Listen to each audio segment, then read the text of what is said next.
Did you know Americans spend on average 59 hours and 56 minutes on consuming media, including being online? Not only that, we check our phones up to 63 times per day, checking Facebook, emails, TikToks, etc. Guys, this is a big problem, and this is contributing to our depression and foggy minds. A lot of people are struggling with getting things accomplished because of this phone addiction / doom scrolling. Today, I'm showing you my very simple plan to take back my life and my time. In this video, I will go over why I'm making certain changes, how I will and am doing with this new change, as well as some constructive things to do with your time. I would love for you, yes, you, to join me on this journey so you can see how your life will also improve. So let's get right into it. First off, my name is Steph, and my channel is about self-care. And self-care includes bettering your mind. I know so many people are struggling with finding themselves and balancing life. And what a lot of people seem not to understand is that it's all stemming from that little device in your hand. So in today's video, we're talking about how to detox from phone addiction / doom scrolling. Now, the reason why I'm bringing this online is, for one, this will help me to stay accountable with this challenge and moving forward, but also it will help others in the long run. Whether you join my journey or if this inspires you to eventually give it a chance. So let's start with my whys. Why am I making changes? Number one, overthinking and cloudy mind and memory. So one thing I have been struggling with, guys, is when I'm reading, let's just say the Bible, for instance, or any great books, I have been struggling lately with brain fogginess and just understanding things as quickly as I used to. Usually I can see the vision, usually I can see the picture very vividly, but now it just seems like I have to reread it so many times just to get the message. Number two, being too addicted to instant gratification. Always being driven by instant gratification is not realistic. It also makes accomplishing something that may take a longer time seem impossible to do. A lot of us have been so sucked into the shorts and just scrolling very fast, not really grasping what even the message is. We may even miss great messages on videos because just 1 second of boredom, we're ready to scroll off. Number three, I want to be more aware of my surroundings, both nature and people alike. So I've been noticing with myself, as far as when I'm out and about or if I'm at home, I usually have the phone out, and that's, again, not good. And I noticed that a lot of us are doing the same thing. Whenever we seem to have even a little bit of boredom or maybe feeling a little lonely, even just the addiction, again, going back to that, even just the addiction of looking at your phone. We're always looking at our phone. And I really want to get back to being more aware of my surroundings, taking in nature, also showing people the attention that's needed in conversations when you're talking to them face to face, but also be more grateful of our surroundings and of the right now. A lot of us aren't really taking in the gratitude as we should. And this is because of, again, the phone. And for me, I know that that's something I want to change. Just being more aware and enjoying people and nature alike. So always remember, attention is currency. We must spend it wisely.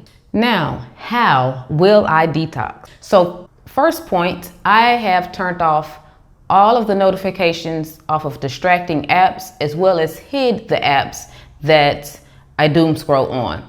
So for instance, the apps that I have hid and turned the notifications off is Facebook, Instagram, TikTok. These things have been owning my time for a little while now, and it's just time to redirect my life. So I have hid those items. If I were you, and if you are not a content creator, definitely just delete it. But since I still create content, I do still keep them on my phone. However, I don't just go on there scrolling. The only time I go on there is if I'm uploading content.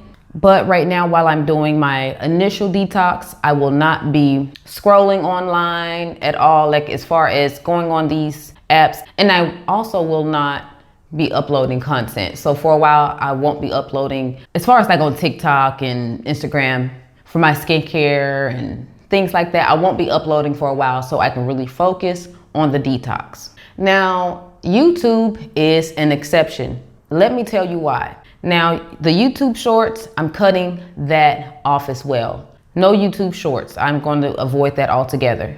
But YouTube long form content is not a bad thing, especially if you are aiming for education, inspiration, motivation, or self-help. When I'm looking at content, it has to be in those categories. If it's not in those categories, maybe an audiobook or just something that's going to help me on my journey of success, I don't listen to it, I don't put it on. I don't waste data on it at all. But yes, YouTube is an exception, even though I am going to limit, and I have been limiting even the self-help stuff. This is more so to not consume too much media at all. But like I said, the exceptions are self-help, motivation, inspiration, and education. Now, when will I stop my detox? Guys, this is essentially a lifestyle change. So basically, short answer is I won't be going back to doom scrolling. That's the whole point. Just like when you're on a diet and you're not just wanting to lose weight, but you're wanting to change your life and keep the weight off. It's a lifestyle change. This is the same thing. Instead of consuming so much junk and media, I am not going to go back to doom scrolling at all. That's something that I just really want to do away with in my life for good. Now, every 7 days, I will do a quick update on how it's going and how I'm dealing with the extra time. I see on a lot of videos that people are wanting to get this going, but they don't know what to do with their time. So I will be going over what I'm doing with my time just to give you guys some inspiration and ideas on what you can also do with your newfound freedom. But I will leave you guys with some things that I will be doing with my time, just to go ahead and give you guys some ideas if you want to go on this journey with me. For one, try working out. Also, journal about your day and your goals. Another great idea is going outside and just taking in the surroundings, taking in your nature, people, and just making sure you're in a gratitude state. That means you may even want to close your eyes, listen to the sounds of nature, listen to the birds chirping, and just really be grateful for where you're at right then and there. Another great idea is reading more physical books. Now, if you're like me and can't really get a hold to a lot of physical books, definitely look into audiobooks on YouTube or anywhere else. You can also download ebooks. If you're able to get physical books that inspire, motivate, educate, or self-help, if you're able to get anything like that, definitely do so with physical books, just so you don't have to put that screen in your face. That's the whole point. And my last idea is just develop some other hobbies. For instance, you may want to try jewelry making, crocheting, writing songs, or even starting your own book. The hobbies and topics are endless of what you can do with your newfound freedom and time. So check them out, maybe even look up some videos on what you can do with your time. But again, I will be coming to you all with how I'm dividing up my time and what I'm doing with my time. All right, guys, so that was it. If you have any comments or questions, leave them down below. Matter of fact, if you want to join my journey with me, definitely drop a comment in the comment section saying join now. I will be back with the update shortly. Make sure you subscribe. All right, talk to you soon. Bye.